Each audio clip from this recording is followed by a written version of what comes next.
Bienvenidos al audiolibro Consejos para la Iglesia, capítulo 11.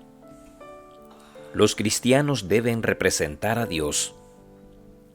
Es el propósito de Dios manifestar por su pueblo los principios de su reino, para que en su vida y carácter ellos revelen estos principios. Desea Él separarlos de las costumbres y prácticas del mundo. Trata de atraerlos así, a fin de poder hacerles conocer su voluntad. El propósito que Dios trata de lograr por medio de su pueblo hoy es el mismo que deseaba realizar por Israel cuando lo sacó de Egipto, contemplando la bondad, la misericordia, la justicia y el amor de Dios revelados en la Iglesia. El mundo ha de obtener una representación de su carácter, y cuando la ley de Dios quede así manifestada en la vida, aún el mundo reconocerá la superioridad de los que aman, temen y sirven a Dios sobre todos los demás habitantes de la tierra. Los ojos del Señor se fijan en cada uno de sus hijos. Tiene planes acerca de cada uno de ellos. Es propósito suyo que aquellos que practican sus santos preceptos sean un pueblo distinguido. Al pueblo de Dios de la actualidad, tanto como al antiguo Israel, pertenecen las palabras que Moisés escribió por inspiración del Espíritu. Porque tú eres pueblo santo a Jehová tu Dios. Jehová tu Dios te ha escogido para hacerle un pueblo especial, más que todos los pueblos que están sobre la faz de la tierra. Deuteronomio capítulo 7, versículo 6. La formación de un carácter semejante al de Cristo.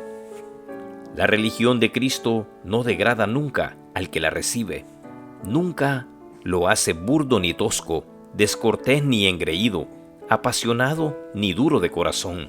Por el contrario, refina el gusto, santifica el juicio, purifica y ennoblece los pensamientos, poniéndolos en sujeción a Cristo. El ideal de Dios para sus hijos es más elevado de lo que puede alcanzar el más sublime pensamiento humano. Él ha dado en su santa ley un trasunto de su carácter. El ideal del carácter cristiano es asemejarse a Cristo. Con esto se abre ante nosotros una senda de progreso constante. Tenemos un objeto que conquistar, una norma que alcanzar, que incluye todo lo bueno, lo puro, lo noble y lo elevado. Debe haber una lucha continua y un progreso constante hacia adelante y hacia arriba, hacia la perfección del carácter. Seremos individualmente para este tiempo y para la eternidad lo que nos hagan nuestros hábitos. La vida de los que adquieren los debidos hábitos y son fieles en el cumplimiento de todo deber será como luz resplandeciente que derrame sus rayos brillantes sobre las sendas ajenas. Pero si nos permitimos tener hábitos de infidelidad, si consentimos que se fortalezcan los hábitos de malicia, indolencia y negligencia, una nube más sombría que la medianoche se asentará sobre las perspectivas de esta vida y privará para siempre al individuo de la vida futura. Bienaventurado es aquel que escucha las palabras de vida eterna, guiado por el Espíritu de verdad, será conducido a toda verdad. No será honrado, amado y alabado por el mundo, pero será precioso a la vista del cielo. Mirad cuál amor nos ha dado el Padre, que seamos llamados hijos de Dios. Por esto el mundo no nos conoce, porque no le conoce a Él. Primera de Juan capítulo 3, versículo 1. Viva valientemente hoy.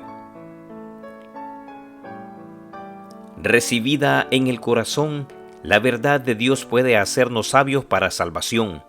Al creerla y obedecerla, recibiremos gracia suficiente para los deberes y las pruebas de hoy.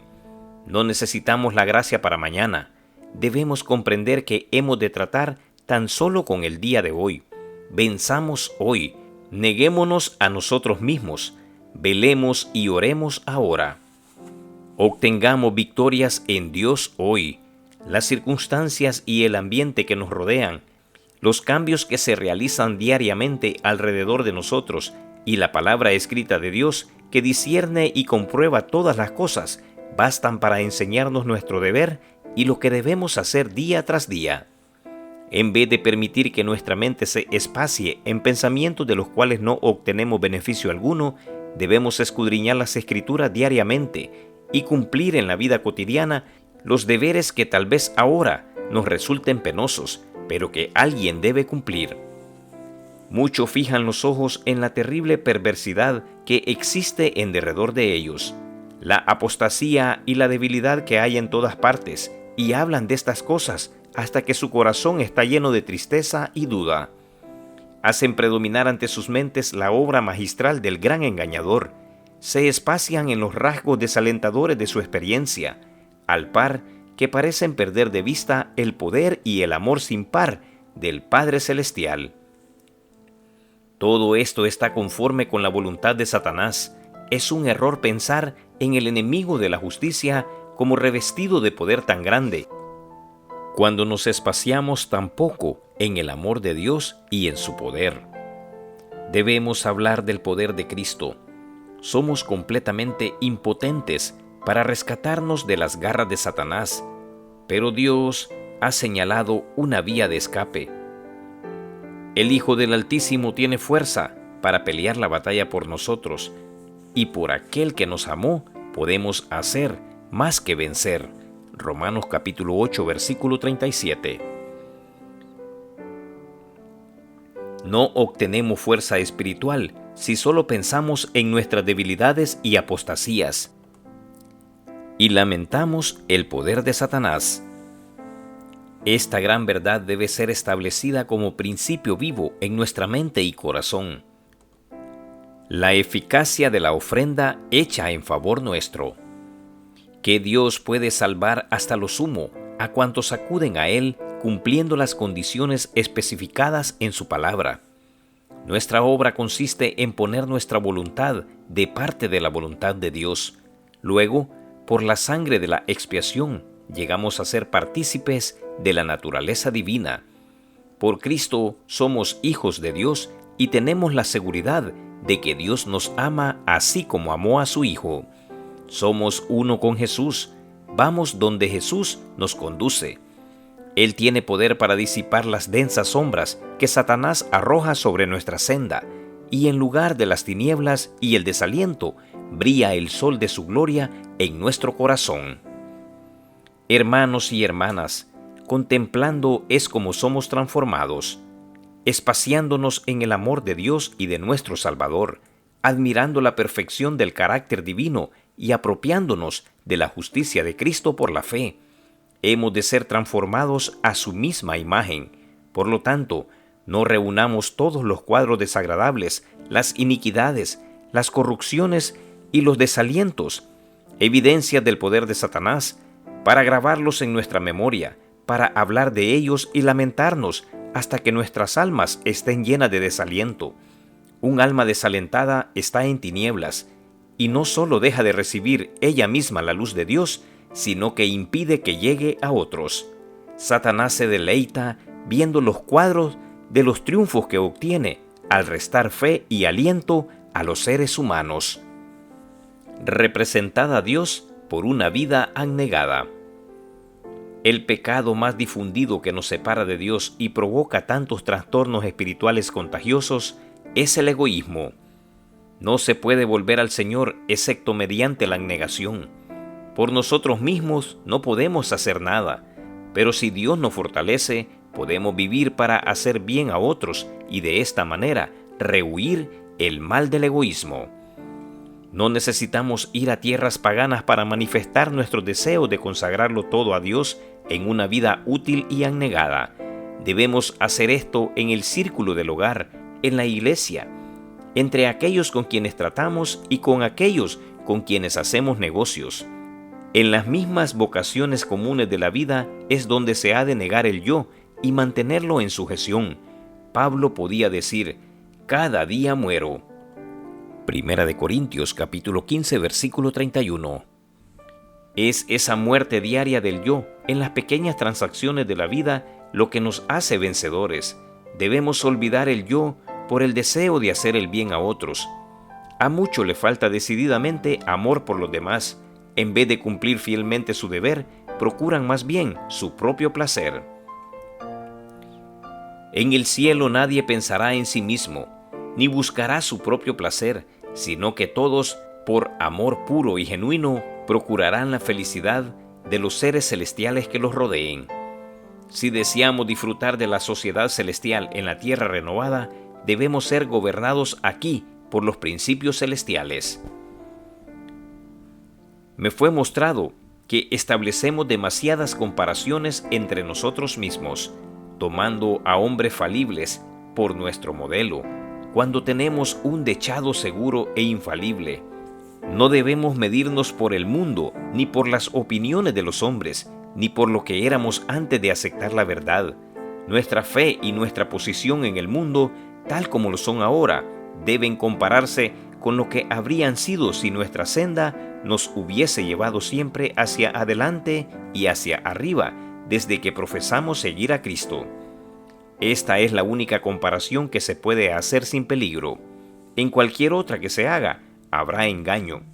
Si el carácter moral y el estado espiritual de los hijos de Dios no corresponden a las bendiciones, los privilegios y la luz que Él les ha concedido, aquellos son pesados en la balanza y los ángeles los declaran faltos. El pecado imperdonable. ¿En qué consiste el pecado contra el Espíritu Santo?